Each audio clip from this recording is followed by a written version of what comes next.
premise of mobile technology. What they've done now, they're able to fit in more people into one office space because you don't need sort of like a desktop PC here. And we're using a concept called hot desking, which means that you don't own your desk anymore, unfortunately, but it does mean that you are able to get more people into an office. It's a necessary evil, especially in today's climate.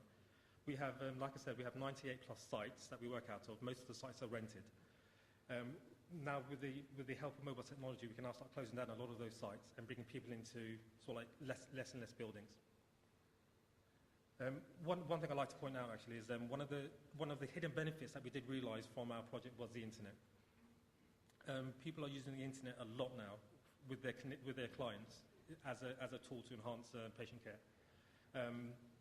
We have a lot of social workers in our teams, and they go on things like websites, like housing websites, CV searches, etc., etc. So the internet has also proved a very, very, very powerful tool for our clinicians.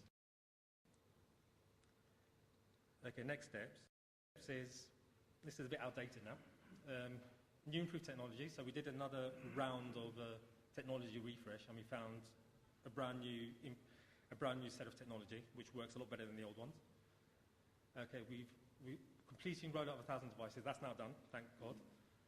We're now in the position where we're doing a second evaluation phase. So similar to the one I've just spoken about, we're going to do a second one on the I think it's 600 X we've just rolled out. So that's another big piece of work. Change planning program. We're going to continuously support the use of technology. We're going to continuously go out there and speak to clinicians and tell them the benefits of mobile technology. Again, this whole big thing now, hot desking, it's a massive change issue, massive change issue. I mean, people are so used to having their own space with the picture of their son and daughter and whatever. And obviously people aren't very happy about the fact that they now have to share a desk, but it's necessary. And it's something we are sort of like, we were doing the rounds and trying to articulate to people how important it is. And what we're also doing is we're using real-life examples to illustrate best practice. What we're doing, we have a few clinicians in mind who are champion users, who are actually in love with the technology, and we're sitting down with them, we're interviewing them, working at how they use the device on their day-to-day lives. And then we're going to try to create a story of a best practice so that we can share that with all the other clinicians, so that at least it's, you know, if one of the colleagues is actually working with it proactively, and we can create a story about that, we're hoping that, you know, the knock-on effect will be that then they would start thinking, okay, hang on a second, if this, you know, it's not the IT guy telling me, it's my colleagues telling me. Another big thing is demand management. The scope of the project was only for clinicians, and our scope was the clinician had to be out of their office space 50% or more of their working week. That's the only way they could get the device. Everybody wants one now. Literally, the whole trust. So I've got emails like that long saying, please give me one, please give me one. So one of the biggest things we're dealing with now is demand management. Managers want them, administrative staff want them. So it's a big issue now, and we're having to say no. What we've actually done, we've got a gatekeeper now. The Chief Executive Officer is now our gatekeeper. And if anyone outside of the project scope wants one, we say, please go and see our CEO, and she'll justify to her whether or not you want one. And what we've also done is we've now been able to reduce our desktop PCs. What we're doing, anyone who's got a tablet PC, anyone who's got a mobile device, we're now taking away PCs. So it's almost a like for like now. We've introduced docking stations, hot desking, and we've got a ratio of 2 docking stations to one clinician. Because the theory is, it's not a theory, it's true, that most of the time they're out of the office anyway. So you don't need that many, because when we used to go into the office spaces, you used to see all these PCs standing alone, doing nothing, because no one was in the office. So now that we've reduced the number of spaces on the desk to 1 for every 2, you know, we've been able to take out all the desktop PCs and recycle them back into the organisation, and sort of like to upgrade the older PCs that administrators have had, for example. So we've got cost savings there as well. Okay, I've done a very brief evaluation of our new contingent. I'll be doing a massive piece of work, a proper, really, really big piece of work, another evaluation for the new contingent. But off the cuff, this is the 600 we've rolled out to. And as you can see, I measured their Rio usage, how much they've been using Rio since they got the devices. Okay, I've got to put the thing on. But they got the devices about there. So Aprilish. And as soon as they received the devices, as you can see, it's just their Rio usage has jumped up. because they're actually now using Rio in real time with their clinicians, with their patients. They're not just entering data, they're also calling back data as well, which is extremely useful.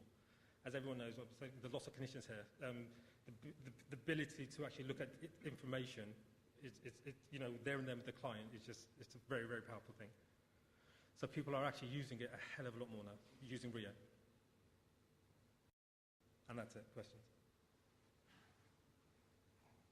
How much support did you get from the national program? Did you seek support? We had meetings with them, but is there anyone from the national program here? No, I wasn't convinced of their answers to me, so we did it on our own. They came up and they came up with lots of questions, lots of answers, lots of solutions, but it didn't sit right. So we just did our own investigation. It was easy. It really was. 3 questions actually. Smart cards, Rio, and do you go in via Citrix? No, okay. Smart cards. The tablets had inbuilt smart cards. The new devices, we had to get the external ones. We have tested them to death, and what we did a baseline test of using the devices with 3G and Excellinet, which is another product that Tracline introduced us to. Thank you, Tracline. Excellinet is a compression tool, as I mentioned earlier, and to be honest with you, our solution wouldn't have worked without this piece of software. It compresses data, and what it does, even if you're on a bad connection, so for example, if you're on a 2G connection instead of 3G, Excellinet kicks in and it compresses the data, so it does feel as if you're still working on a 3G connection. We did a baseline test against a PC when we were on a 3G connection. The 3G connection, along with Excellinet, worked better than our desktop PC for Rio. On a 2G connection with Excellinet, it worked the same as a desktop PC. So, and this was also with the smart cards. Our fear was, when the smart cards were introduced, our fear was that it was spoiled performance. So did you have smart card in the device, did you say? It was built into the device. Yeah. And we had no issues with those. Rio. Do you come in via Citrix to your estate and then No, Rio? we go into a VPN and then we hit our own local infrastructure. So we're not using Citrix at all. So the laptop comes onto your network? Yeah. Right. Yeah.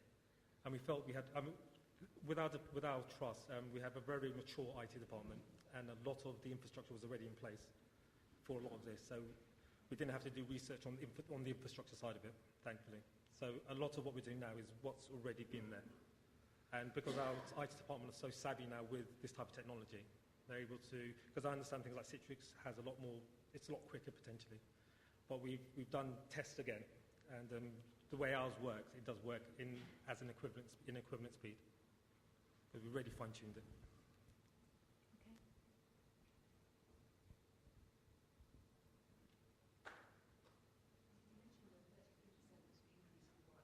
Yeah. It was inputting into Rio. And what happened was that because they had the ability, because what they've been doing, they've been citing that they actually now would see more patients. I think on average they're seeing about 5 more patients a week than they normally did. And this is because it's that dead time between going from a patient's home back to the office to input into Rio and going back out to the clients again. So there's a massive piece of dead time that they traditionally used to have. But now they say now that dead time's gone. Even when they've, if they go to a client's house and the client's not in, because there's lots of DNAs in our place, instead of having to go back to the office and working out who I should see next, they're able now just to either go into the car or wherever they go, and they're able to now sort of like reprioritize their day, and they do find it. It's that flexibility, and it's the fact that you're now able to work on the fly. So you don't have to rely on going back to the office or making a phone call to the admin staff saying that my patient's been cancelled, what should I do now? Is there somebody else I can see? They can do that all by themselves now. So it's just that dead time now, that's just almost been killed now.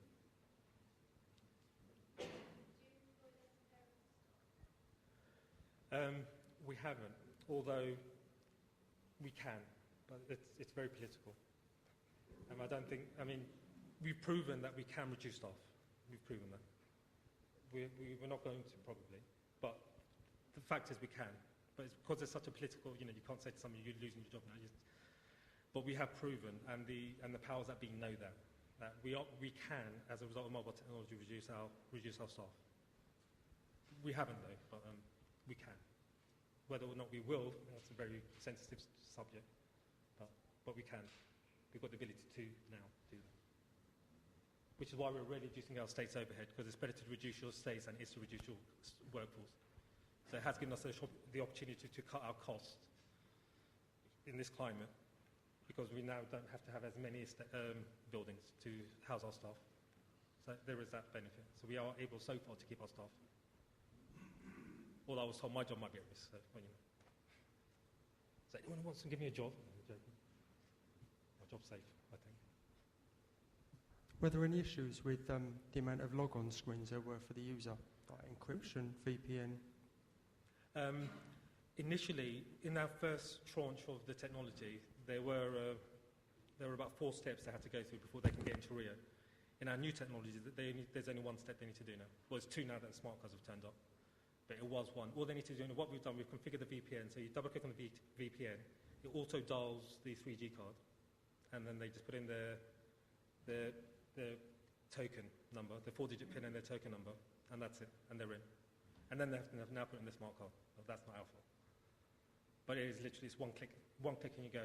I mean, literally, the ambition was from day one that you could literally click on the on button on the laptop and get into Rio in 3 minutes, and that's been realised. So we can literally get into Rio now in 3 minutes.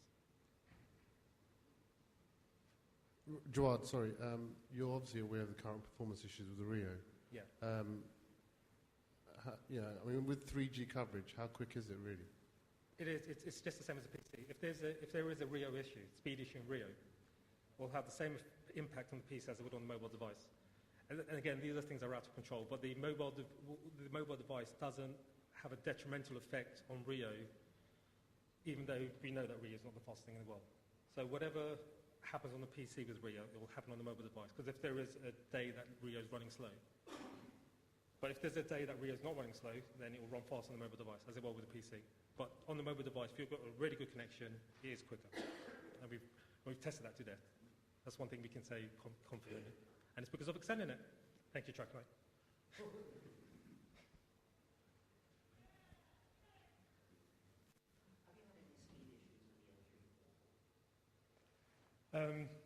We did initially.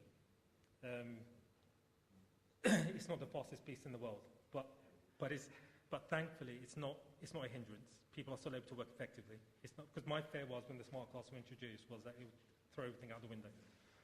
But it's big sigh of relief when we put the smart card in for the first time and tested the whole process. It didn't. I mean, there is a slight drag now because of the fact that there's an extra element involved, but it's not significant enough for people to say, I can't work with this. People are still saying it's beneficial, which is the main thing for us.